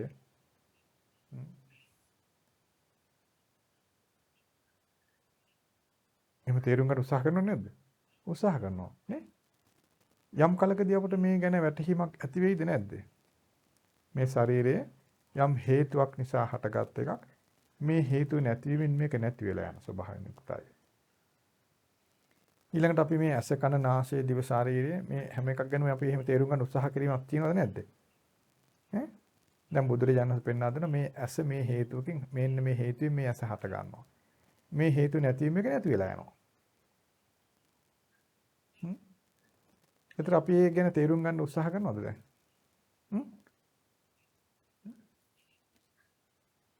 උත්සාහ කරනවද නැද්ද? මේක අපිට තේරුම් ගන්න පුළුවන් කලක් එයි නේද? ඈ? දැන් බලන්න අපි දැන් බුදුරජාණන් වහන්සේ අපිට පෙන්වා දෙනවා ජරා මරණ දුක් තියෙනවා. ජරා මරණ කියලා දුකක් තියෙනවා. පෙන්වා දීලා තියෙනවා නේද බුදුරජාණන් වහන්සේ? ජරාවටපත් වීම, මරණයටපත් වීම කියලා දුකක් තියෙනවා. ශෝක කිරීම, සුසුම් හෙලීම මේ වගේ දුක් තියෙනවා කියලා බුදුරජාණන් අපට පෙන්වා තියෙනවා.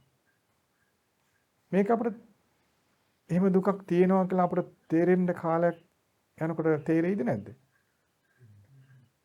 කොච්චර කාලයයිද ඔක තේරෙන්නේ? අවුරුදු 50ක් ගිහිලා හරි අපිට ඔක තේරුම් ගන්න බැරිද අපි මේ උත්සාහ කරොත්? එච්චර යයිද කාලේ?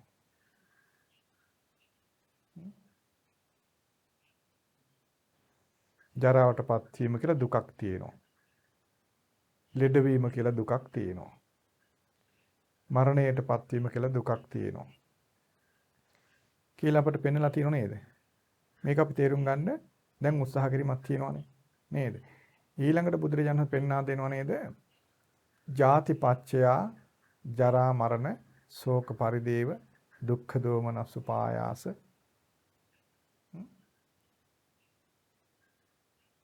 එහෙම ධර්මයක් අපි අහලා තියෙනවද නැද්ද? තියෙනවනේ. ඉපදීම නිසා ජරාවටපත් වීම, මරණයටපත් වීම, ශෝක කිරීම, දුක් දුම්නස් මේ ආදී සියලු දුක් හටගන්නේ ඉපදීම නිසා. සියලු දුක් හටගන්නේ මේ විදිහටයි. මේ වගේ ධර්මයක් අපි අහලා තියෙනවද නැද්ද? අහලා තියෙනවා. ඊළඟට බුදුරජාණන් දේශනා කරනව නේද? ඉපදීම නිරුද්ධ වීමෙන් ජරා මරණ ශෝක පරිදේව දුක් දුම්නස් මේ දුක් නිරුද්ධ වෙලා යනවා. සියලු දුක් නිරුද්ධ වෙන්නේ මේ විදිහටයි කියලා අපට කියලා දීලා තියෙනවද නැද්ද? මේක අපි අහලා නැද්ද? අහලා තියෙනව නේද? එතකොට බලන්න ඉපදීම නිසා ඉපදීම ප්‍රත්‍යයෙන් ජරා මරණ දුක් දුම්නස් ඉපදෙනවා. සියලු දුක් ඉපදෙන්නේ මේ විදිහටයි කියලා අපි අහලා තියෙනවා. ඉපදීම නිරුද්ධ වීමෙන් ජරා මරණ දුක් දුම්නස් මේ සියලු දුක් නිරුද්ධ වී යනවා. සියලුම දුක් නිරුද්ධ වෙන්නේ මේ විදිහටයි කියලා අපි අහලා තියෙනව නේද? ජාති පච්චයා ජරා මරණ ශෝක පරිදේව දුක්ඛ දෝමනස්ස උපායාස සම්භවන්තිනේ නේද? එම් අපි අහලා තියෙනවා. දැන් මේක අපි තේරුම් ගැනීම පිණිස අපි යම් උත්සාහ ගන්නවා නේද? ගනිමින් සිටිනවා නේද? මේක තේරුම් ගන්න අපට පුළුවන් වේද කලකදී? ඈ නේද?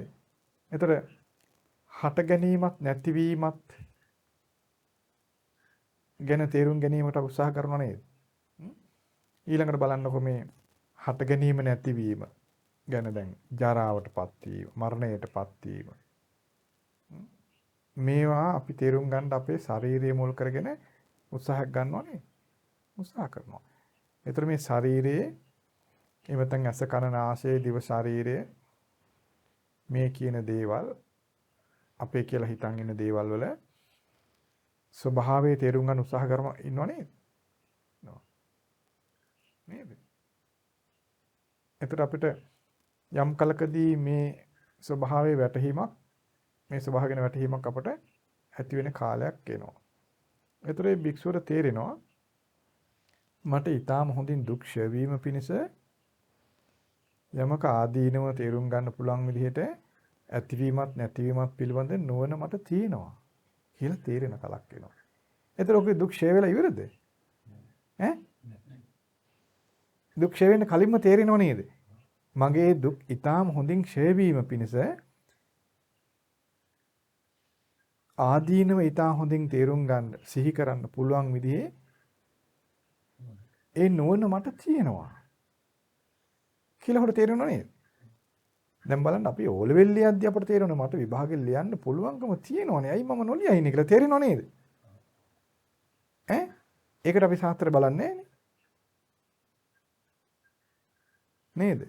ඒකට සාත්‍තර බලන්නේ අපි ගිහින් ලියන බය නැතුව. ගිහින් ලියලා බය නැතුව අපි ඉන්න පාස් වෙනවා කියලා නේ. ඒ වගේ බුදුරජාන් වහන්සේ පෙන්වූ ධර්මය පිළි අරගෙන ශ්‍රද්ධාවෙන් මහාන වුණු භික්ෂුව ඒ ධර්මයේම යලි යලි අසමින් ඒ ධර්මයේම ජීවිතේට ගලපා බලද්දී කලකදී ඔහුට වැටහෙන්නේ නැද්ද මට දුක්ෂය වීම පිණිස වන ආදීනව සිහි කිරීමට හැකි ආදීනව තේරුම් ගැනීමට හැකි යමක ඇතිවීම නැතිවීම තේරුම් ගැනීමේ නුවණ මට තියෙනවා කියලා තේරෙන්නේ නැති වෙයිද? තේරෙන්නේ නේද? ඒතර ඔහුට තේරෙනවා මට ප්‍රඥාව තියෙනවා කියලා තේරෙනවනේ ඔහුට. නේද? ඈ ප්‍රඥාව කියන්නේ ඒකද? ඒතර ඔහු දන්නවා මට ප්‍රඥාව තියෙනවා. දැන් බලන්න ඒතර ඔහු දන්නවා එතකොට එහෙම තේරිද්දි පාව ඔහු දන්නවා මම බුදුරජාන් වහන්සේගේ අවබෝධය දරාගෙන ඉන්නේ. දැන් බලන්න මේ ප්‍රඥාව ඇති කර ගැනීම පිණිස යම් වෙහෙසක් ගන්නව නේද? වෙහෙසක් ගන්නවා. කියන්නේ අපි අස කන නාසය දිව ශරීරයේ සිත කියන මේ ස්වභාවය භාගතුන් වහන්සේ වදාළ ආකාරයෙන් විමසා බලන්න පුරුදු වෙනවනේ. නේද? ආයතන විදියට, ස්කන්ධ විදියට, එහෙම නැත්නම් පටිච්චසම්පාදේ පෙන්වා තියෙන විදියට අපි විමසා බලන්න පුරුදු වෙනවා. අනිත්‍ය විදියට, දුක් විදියට, අනාත්ම විදියට මේ අස කන නාසය දිව ශරීරය සිත කියන ආයතන ගැන විමසා බලන්න පුරුදු වෙනවා. නේද? ඒ ගැන පෙන්වා දුන් ධර්මයේ යලි අහනවා. ඒ ධර්මයේ ජීවිතේට ගල්පා බලන පුරුද්දක් අපි ඇති කරගන්නවා. මේ කටයුත්ත කරගෙන යනකොටම ඒ භික්ෂුවට යම් කලකදී තේරෙනව නේද මම බුදුරජාන් වහන්සේ කිව් දේ කරනවානේ. බුදුරජාන් වහන්සේ කිව් දේ මම පිළිගන්නවානේ එහෙනම්. එහෙනම් මම බුදුරජාන් වහන්සේගේ අවබෝධය මම දරාගෙන සිටිනවානේ. එහෙනම් මට ශ්‍රද්ධාව තියෙනවානේ. කියලා හොට තේරෙනවනේ කලකදී. ඒතර හොට සිහි වෙනවා මම වනාහි ශ්‍රද්ධාවෙන් යුක්තයි. මට බුදුරජාන් වහන්සේගේ පාරිශුද්ධ භාවය තේරෙනවා. බුදුරජාන් වහන්සේ ඒකාන්තයෙන් රාග ද්වේෂ මොහ දුරු කරගෙන සිටියේ. ජීවිතය ගැන අවබෝධය පරිපූර්ණව තිබුණා. ලෝකය ගැන අවබෝධය පරිපූර්ණව තිබුණා. බුදුරජාන් වහන්සේ සම්මා සම්බුද්දයි. මේ විදිහට භික්ෂුවට තේරෙන කලක් එයිද නැද්ද? එනවා නේද? ඒ තේරුම් ගැනීම එන්නේ තමන් ධර්මය අහලා ඒ ධර්මයේ ජීවිතේ ගලපා බලමින් ඉන්න කොටයි. නැතුව නිකන් පාඩම් කරගත්තට එහෙම හිතෙන්නේ නැහැ. හේතුව තමයි අපි ධර්මය අහලා ඒ ධර්මයේ එලෙසම ජීවිතේ ගලපා බලනකොට අපිට අර අපහසු අයින් වෙලා සුවපහසු ඉපදෙන්න පටන් ගන්නවා. ඒ සුවපහසු ඉපදෙන තමයි තේරෙන්නේ එහෙනම් මේ ධර්මයේ ඇත්ත. බුදුරජාන් වහන්සේ මේ ධර්මයේ පුරුදු කරලා පරිපූර්ණ සුවපත් භාවයටපත් වුණා ඒකාන්තයි. දැන් මම මේ යාන්තම් ධර්මයේ පුරුදු කරත් මට පහසුව තියෙනවා. ඒ ධර්මයේ පහසුව ප්‍රත්‍යක්ෂ දෙයක්. නේද? ඇතම් අයට නොබෝ කලකින් සමාධිපම ඇති වෙනවා. සමාධි මාත්‍රයක් හරි ඇති වෙනවා. ඊළඟට සීලේ නිසා සුවය ලැබෙනවා. මම ඉදිරි තව දේශනාවක වලින් පෙන්නන්න. ඒතර තේරෙයි මේවා ඇත්ත කතාවක් නෑ කියලා. දැන් මම කලින් ඔයගොල්ලන්ගෙන් අහලා ඇහුවා අපි මුලින් පංචශීලයට පැමුණුන කලක් තියෙනවා. දුෂ්කරව මේක තේරුම් ගන්න දුෂ්කරව පංචශීලී පුරුදු කරගත්ත කලකදී. ඒතර අටශීලයේ සමාදන් වුණා. දැන් දසශීල සමාදන් වෙලා ඉන්න ඇතම් අය. ඊළඟට උපසම්පදා සීලයට පැමිණලා තියෙනවා. ක්‍රමක්‍රමයෙන් සීලයට පැමිණෙද්දී ඒ නිසා සුවයක් දැනෙන්නේ නැද්ද? ඒ සුවේ තේරුම් ගන්නවා සීලේ නැතුව හිටියනම් මොන පීඩාවක් එයිද කියලානේ. නේද? සීලේ නැතුව හිටියානම් සීලය පළුදු කරගෙන හිටියානම් කොයි වගේ පීඩාවක ඉඳීද? දැන් බලන්න ප්‍රාණඝාතය, සොරකම් කිරීම, වැරදි කාම සේවනයේ, බොරු කීම, මද්ද්‍රව්‍ය භාවිතය කියන කටයුතු කර කර හිටියානම් කොයි වගේ පීඩාවක් තියෙද? ප්‍රාණඝාතයෙන් වැළකීම, සොරකමෙන් වැළකීම, වැරදි කාමයෙන් වැළකීම, දැන් අබ්‍රහ්මචාරී භාවයෙන් වැළකීම, බොරු කීමෙන් වැළකීම, මද්ද්‍රව්‍ය භාවිතයෙන් වැළකීම, මේ දුස්සීල භාවයෙන් වැළකීලා සිල්වත් බවට පත්වීමෙන් සුවයක් එනවද නැද්ද? ඈ? ඒක විමසලා බලන්න නැති කෙනා තේරෙන්නේ නැහැ නේද? ඈ? විමසලා බලනවා කියන්නේ ඒක තමයි. නිදාගෙන ඉන්න කෙනාගේ තොලේ සීනි ටිකක් ගෑවට දැනෙනවද?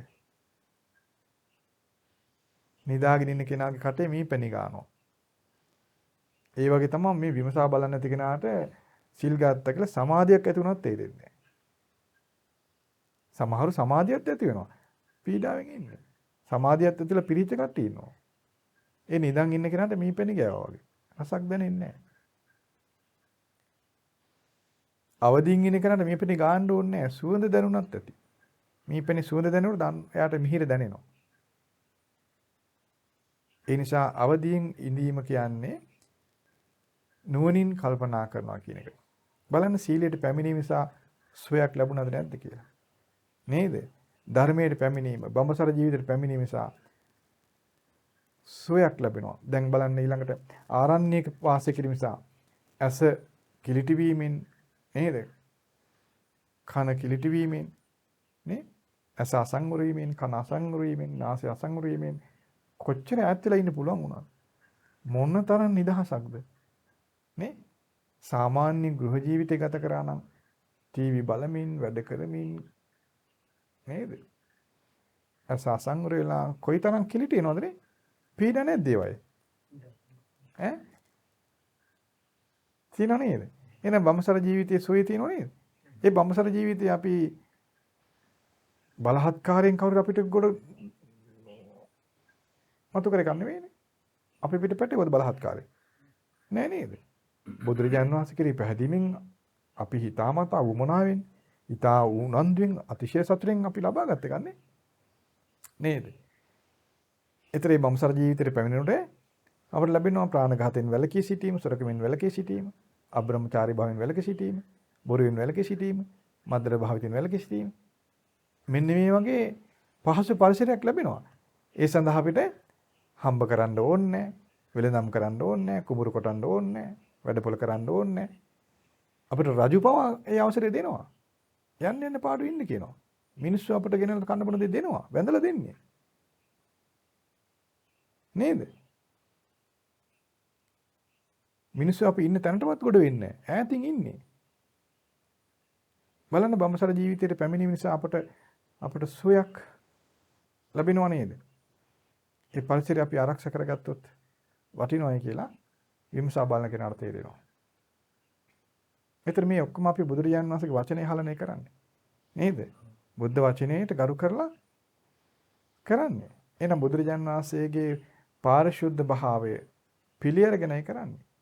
එහෙනම් අපි මේ ඊටා සුළු ක්‍රියාවකින් සුළු පිළිවෙතකට පැමිණීමෙන් සුළු කලක් තුල ඊටා සුළු කලකින් සුවයක් ලබනකොට මේ පිළිවෙතෙහි පූර්ණ වශයෙන් නියලුණොත් මේ පිළිවෙත සම්පූර්ණ කළොත් පූර්ණ පාරිශුද්ධත්වයටපත් වෙනවනේ.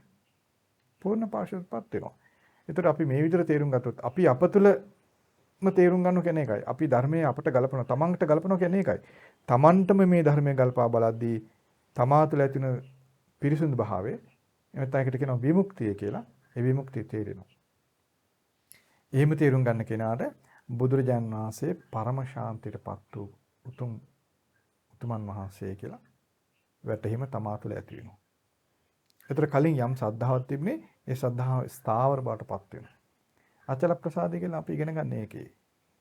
ඒතර අපිට තව කෙනෙක් යමක් කියලා කරුණු පෙන්නලා අපේ ශ්‍රද්ධාව නැති කරන්න බෑ. එහෙම නැත්නම් තව ඇතැම් අයට අපට යම් දේවල් කියලා අපේ ශ්‍රද්ධාව හොල්ලන්න පුළුවන් වෙනවා. නේද? අපි ධර්මයේ අපේ ජීවිතේට ගල්පලා බලලා මේ විමුක්ති සුවය තේරුම් නොගත්තොත් වෙන කෙනෙකුට පුළුවන් අපිට යම් දේ කියලා අපි අපේ හිත වෙනස් කරන්න. පුළුවන් නේද? ඕක හරියන්නේ නැහැ. ඔය කිව්වට ඕක හරියන එකක් නෙවෙයි කියලා හිමීට කියනවා අපිට. යලි කියනවා. ඔය කිව්වට ඕක හරියන්නේ නැහැ. ඉතින් බුදුරජාණන් වහන්සේ ආબોධ කරන්න ඇති තමයි. නමුත් ඉතින් ඔය කියන විදිහට ඕක වෙන්නේ නැහැ. කරපු කෙනෙක් නැහැ. එහෙම කරුණු කියනවනේ සමහරව. ඈ අපි තුළම අපේ විමුක්තිය අපි දැක්කේ නැත්තම් අර වගේ වචන මාත්‍රෙන් අපි පෙරලා යනව නේද? ඈ පෙරලිනවා. ඉතින් බලන්න ඔයගොල්ලන්ට යම් සුළු මාත්‍රයක සුවයක් ලැබලා නැද ශාසනය නිසා කියලා. අපි එහෙම අවංක වෙන්න ඕන. අපි එහෙම කෘතඥ පූර්වක වෙන්න ඕන. අපිට එහෙම ගුණයක් තියෙන්න ඕන. බුදුරජාන් වහන්සේ නිසා අල්ප සුවයක්වත් ලැබුවයි කියලා අපි පිළිගන්න ඕන. එහෙම නොබලුවොත් අපට පුළුවන් සුගතියට යන්න. ඈ බුදුරජාන් වහන්සේගේ පිහිටෙන් සරණෙන් අල්ප සුවයක් ලැබුවේ නැද්ද? ඈ ලැබුවා නේද? ඇයි අපි ඒක පිළිනොගන්නේ? පිළිනොගන්න හේතුව මොකද්ද? විමසා නොබැලීම. ධර්මයේ ජීවිතේ ගල්පා නොබැලීම. නිදන් ඉන්නද්දී පැණි කටේ ගන්නවා වගේ. පැණි ටික කටේ ගන්නවා නිදන් ඉන්න කෙනා. ඒසා නිදාගෙන ඉන්න එපා. අවදි වෙන්න. අවදි වීම කියන්නේ විමසා බලනවා කියන එකයි. විමසා බලනවා කියන්නේ විභාග පාස් කරන්න පාඩම් කිරීමේ ක්‍රමය නෙමෙයි. ධර්මයේ ජීවිතේ ගල්පා බලන එක. මොකද ජීවිතේ ගල්පා බලනවා? තමන්ට ගලපලා බලන්න ඕනේ. බලන්න ධර්මයේ තියෙනවා සීල සමාධි ප්‍රඥා කියලා කොටස් තුනක්. ඒ කොටස් තුනෙන් පෙන්වන්නේ විමුක්තිය ලබන පිළිවෙල. දුකෙන් නිදහස් වීමේ පිළිවෙල පෙන්වන්නේ. සීලේ පළවෙනි එක. සීලයට පැමිණීමෙන් දුකින් නිදහස් වෙනවා. සමාධියට පැමිණීමෙන් දුකින් නිදහස් වෙනවා. නේද? නේද? ඒ කරුණු තුන පුරුදු කිරීම දුකින් නිදහස් වෙනවා. සීලයට පැමිණීමෙන්ම සීලය තුල හොඳින් පිහිටීමෙන්ම සීලය ස්ථාවර වීමෙන් සීලය පිරීමෙන් දුකින් විශාල ප්‍රමාණයක් නැති වෙලා යනවා. සීලය සම්පූර්ණ වීමෙන් සතර අපායේ වැටෙන දුක් සියල්ලෙන් නිදහස් වෙනවා. ඒක පිළිගන්නවද? සතර අපායට වැටෙන්නේ සීලය අපරිසුදු වීමෙන්. එන යම් කෙනෙකුගේ සීලය පිරීමෙන් සතර අපායේ දුක් නැති වෙලා යනවා. එහෙනම් ඒ සීලය සමාදන් වෙලා මොහොතක් රැක්කත් සුවයක් තියෙනවා. නේද? මොහොතක් රැක්කත් සුවය තියෙනවා. එහෙනම් ඒ සීලය ස්ථාවර කරගන්න ඕන කියලා අදහසෙන් යමෙක් සීලය පිළිගත්තොත්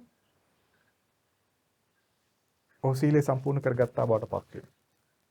සීලය සම්පූර්ණ කරගත්තා කියන්නේ සීලය පිළිගත්තා කියන එකයි. සීලය පිළිගැනීමෙන් සීලය සම්පූර්ණතරපත් වෙනවා. සීලය පිළිගැනීම. සුතා දතා කියලා කියන්නේ. ධර්මයේ ශ්‍රවණය කරා පිළිගත්තා. ආහාර අනුභව කරා ආහාර ශරීරයේ විසින් පිළිගත්තා නම් එතෙන් පටන් තමයි ජීර්ණේ පටන් ගන්නෙ. ආහාර දිරවලා දිරවන්න පටන් ගෙන නෙමෙයි වමන යන්නේ. බඩ අජීර්ණ වෙන්නේ හරි කටෙන් හරි පිටිපස්සෙන් හරි යන්න ප්‍රතික්ෂේප වෙනවනේ ආහාර. ප්‍රතික්ෂේප වෙන්නේ ආහාර දිරවන්න කලින්ම තමයි. ඒ වගේ තමයි ධර්මය අහලා පිළිගත්ත ගමන් ඒ ධර්මය දිරව ගන්න එහෙම නැත්නම් අපට ජීවිතේට පුරුදු වෙන්න පටන් ගන්නවා. ආරම්භය තමයි ධර්ම පිළිගැනීම. ආහාර පිළිගත්තා වාගේ. ආහාර නාසයට ගඳ දැනෙද්දී නාසයට සුවඳ දැනෙද්දීම ආහාර පිළිගැනීම පටන් ගන්නව නේ. සමහර ආහාර තියෙනවා සමහරට නාසයට සමීප වෙද්දිම වමන යනවා. නේ? ප්‍රතික්ෂේප වෙනවා. සමහර අයට කටේ තිබගම ප්‍රතික්ෂේප වෙනවා. සමහර අයට අමාරුවෙන් හරි ගිල ගන්නවා උගුරෙන් යද්දී ආපහු එනවා එළියට. සමහරට බඩට ගිය ගමන් බඩ දඟලලා ඔක්කාරයට යනවා වමන යනවා. හොඳ ආහාර. ඇයි? ශරීරය පිළිගන්නේ නැහැ. ධර්මයත් ඒ වගේ තමයි. යම් මොහොතකද ධර්මයේ සිත විසින් පිළිගන්නේ එතෙන් පටන් ඔහු ධර්මයේ පිහිටියා වෙනවා. එතෙන් පටන් ධර්මයේ පිහිටියා. ඒකයි මේ අකාලික ගුණය කියලා තියෙන්නේ. කල්පමාවක් එන්නේ නැහැ. එන හොඳින් කන්‍යමාගෙන අවබෝධ කරගන්න ඕන කියන අදහසෙන් කන්‍යමාගෙන අසද්ද ඒ සැනින් ඇතම් අයගේ හිතට පිළිගන්න පුළුවන්කම ලැබෙනවා ධර්මයෙන්. සමහරු ධර්ම ශ්‍රවණය කළා නැගිටින්නේ අවබෝධ කරගෙනයි. තියෙනවනේ මේ දේශනාව. අදටත් එහෙම තියෙනවා. අදට මේ පිළිගැනීම පරක්කු ප්‍රමාදය තමයි තියෙන්නේ. පිළිගන්න කැමති නැහැ. කොහොම වෙයිද කොහොමද කින්ද මන්ද අරකද මේකද ඔයගේ දේවල් එක තමයි අහන් ඉන්නේ. පඬිතුයට ඒ දන්නේ යන්න බෑ කියලා සාමාන්‍ය ගැමි විවහාරයක් ඇවිත් තියෙන ඔන්න ඔකට. වෙනත් මතිමතාන්තර කරුණු දන්නවා කියන කරුණු ගොඩකින් පිරිච්ච මොළුවෙන් බුදුරජාණන් වහන්සේගේ බණ අහනකොට මේ ඒකේ ගොඩ වෙන්න බැරි වෙනවා. ඒ දණ්ඩ ගැන ඔහු සැක කරනවා. ඕගොල්ලෝ හිතන්නේ පඬිතුට ඉදන්න යන්න බෑ කියලා කොහොම මේ සාමාන්‍යයෙන් ගමේ කතාවක් කියලානේ. ඈ නෑ ඒ ඕක කියන්නේ. ඒක සිංහල ගැමි විවහාරයක්. ලංකාවේ සිංහල සමාජය බුදුදහමෙන් පෝෂණය වෙච්ච සමාජයක්. ඒතර මේ භාෂා විවහාරය දහම් දැනුමත් එක්ක පෝෂණය වෙලා හරි අර්ථවත් ප්‍රකාශ තිබුණා. ඒකේ මතු පිටින් කියන දේ නෙවෙයි ඇතුලේ ලොකු ගැඹුරක් තියෙනවා. ඒතර පඬිත කියලා එතින්ද කියන්නේ මේ නොයෙකුත් මතිමතාන්තර බාහිර කරුණු වලින් පිරිච්ච ඔළුවේ පිරීලා තියෙන්නේ. එයාට ඒ දණ්ඩ ඊතර වෙන්න ඒ දණ්ඩ පෙන්නනවා. මෙතරින් ඊතර වෙන මාර්ගය මෙයයි කියලා බුදුරජාණන් පෙන්නනවා. සීල සමාධි ප්‍රඥා මාර්ගය මෙන්න ඒ දණ්ඩ. මෙයා හිතනවා මේක හරි වෙදී. හයියෙත් දන්නේ. මේක මොකෙන් දන්න හදලා තියෙන්නේ. ඊතර වෙන්න එයා ගිහිලා ආයෙ සැඩ පහට බහිනවා මේකෙන් මං යනවා පයින් යනවා කියලා. ඒ වගේ තමයි භික්ෂුවත් ඊතර වෙන්න කියලා ආපුවාම සීල සමාධි ප්‍රඥා කියන ඒ දණ්ඩ පෙන්නපුවාම ඌ හිතනවා සීලය මේක හරියයි දන්නේ නැහැ. සමාධිය මේක හරියයි දන්නේ නැහැ. මේ භාවනාව හරියයි දන්නේ නැහැ. මේකෙන් වැඩේද මේක? හරි වැඩේ මට මේ ඉන්ද්‍රිය සංවරය හරියයි දන්නේ නැහැ හිතන. නෑ මං ආපහු දරක් මනුස්ස ලෝකේ යනවා චාතු මහරජෙකට. චාතු මහරජකින් මං ආ යනවා සක්‍ර පදවියට. මම මේ ඉදණ්ඩ යන්නේ මම මේ සැඩ පහරේ බැහැලා යනවා පයි. කියලා කල්පනා කරනවා. මනුස්ස කාමයන්ට වඩා මහ බරපතල කාමයන් කරා යන්න කල්පනා කරනවා. නේ? දැන් මනුස්ස කාමයේද අතහැර ගන්න අමාරු දිව්‍ය කාමයේද? මනුස්ස ස්ත්‍රී අතහැර ගන්න බැරි. මනුස්ස භෝජන අතහැර ගන්න බැරි. මනුස්ස වස්ත්‍ර අතහැර ගන්න බැරි කෙනාට දිව්‍ය ස්ත්‍රිය පෙන්නනවා. මනුස්ස රූප, ශබ්ද, ගන්ධ, රස, පහස තියෙනවනේ. ඈ ඒක අතහැර ගැනීමද පහසු දිව්‍ය රූප, ශබ්ද, ගන්ධ, රස, පහස අතහැර ගැනීම අමාරු. ලේසි කෝකද? කුණු වෙන මනුස්ස ආහාර අතහැර ගැනීමද ලේසි? කුණු නොවන දිව්‍ය ආහාර අතහැර ගැනීමද ලේසි? මේ දාඩියේ දාන අසුචි ගඳ එන කෙල කුණු ගඳ දැනෙන මනුස්ස ස්ත්‍රිය අතහැර ගැනීමද ලේසි? පරවි කකුල් වගේ රෝස පාට දිව්‍ය ස්ත්‍රිය අතහැර ගැනීමද ලේසි? සීල සමාධි ප්‍රඥා කියන බුදුරජාණන් වහන්සේ පෙන්වූ ඒ දණ්ඩද හොඳ අර ෂඩ පහරද හොඳ ඊතර වෙන්න. ෂඩ පහරද ඊතර වෙන්න හොඳ ෂඩ පහර වලින් දින ඒ දණ්ඩද හොඳ.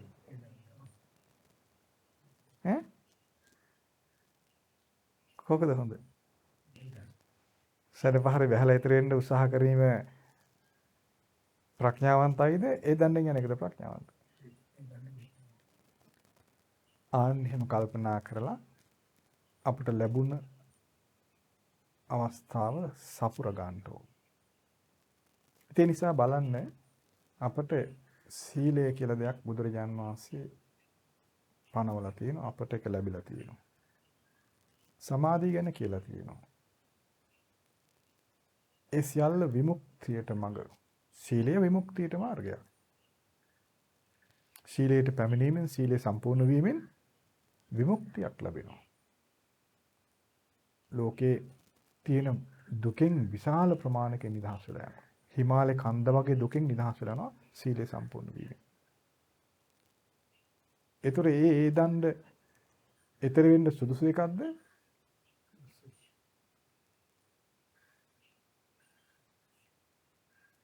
නැද්ද? අර ෂඩ පහරමද සුදුසු? ඒ ෂඩ පහරමද සුදුසු? එස බලන්න ඕගොල්ලන්ට සුවයක් ලැබෙලා නැද්ද කියලා මේ දණ්ඩට සමීප වීමෙන් සුවයක් ලැබෙලා නැද්ද? මේකෙන් ගොඩ වෙන්න බවෙන්න එපා. මේක අගේ කරන්න ඕන. මේ ගැන සැක කරන්න එපා. මේක අගේ කරන්න. මේකෙන් බය නැතුව ගොඩ වෙන්න. ඒතර මේ සීලය කියන්නේ නම්බු ලබන එකක් නෙවෙයි, ඊතර වෙන එකක් කියලා තේරුම් ගන්න. ඊතර වෙන්න තියෙන එකක්. මේ විදිහට තමන්ගේ ජීවිතේ ධර්මයේ ගලපලා බලනකොට තේරෙනවා විමුක්ති සුවය. විමුක්ති සුවය තේරෙනවා. ඒ තේරෙන භික්ෂුව බුදුරජාණන් වහන්සේ කාන්තින් අරහං සම්මා සම්බුද්දයි කියලා පිළිගැනීමටපත් වෙනවා. ඒතර ඔහු ඒ භික්ෂුවට තේරෙනවා මම වනාහි ශ්‍රද්ධාවෙන් යුක්තයි. තථාගතයන් වහන්සේගේ අවබෝධය අදාහ ගැනීමෙන් යුක්තයි. බුදුරජාණන් වහන්සේ අරහං සම්මා සම්බුද්දයි කියලා ඔහුට සිහි වෙනවා. එහි වූ ශ්‍රද්ධාවෙන් යුක්ත මම ආශ්‍රෝෂ වීම නොපතන්නේ ඇයි කියලා ඔහුට කල්පනා. ඒක නිර්භය භාවයක් නේද? ඒතර අනිකුත් සුදුසුකම් ඔහු තුල තියෙනවා. ශ්‍රද්ධාව තියෙන කෙනා තුල අනෙක් සුදුසුකම් තියෙනව නැද්ද? තියෙනවා. නේද? අනෙක් තියෙනවා. අනෙක් සුදුසුකම් සියල්ල තියෙනවා. ඔහුට තේරෙනවා ඔහු තුළ ප්‍රඥාවක් තියෙනවා කියලා. ඔහු ආරි සත්‍ය විමසා බලනවා, පරිසම්පාද විමසා බලනවා. ආයතන විදිහට, ස්කන්ධ විදිහට, ධාතු විදිහට නේද? ඔහු විමසා බලනවා, ධර්ම ශ්‍රවණය කරනවා, ඉන්ද්‍රිය සංවරය කරගන්නවා. බුදුරජාණන් වහන්සේගේ වචනේ පිළිපදමින් වාසය කරන පුරුදු වෙනවා. ඔහු දන්නවා මේ නිවන් මඟ. ඔහුට තේරෙනවා මේ දුකේ හට ගැනීම. මේ දුකේ නැතිවීම, මේ දුක නැති වෙන මාර්ගය, මේ ආදී දේවල් ඔහුට තේරෙනවා. ඔහුට තේරෙනවා මට ප්‍රඥාව තියෙනවා.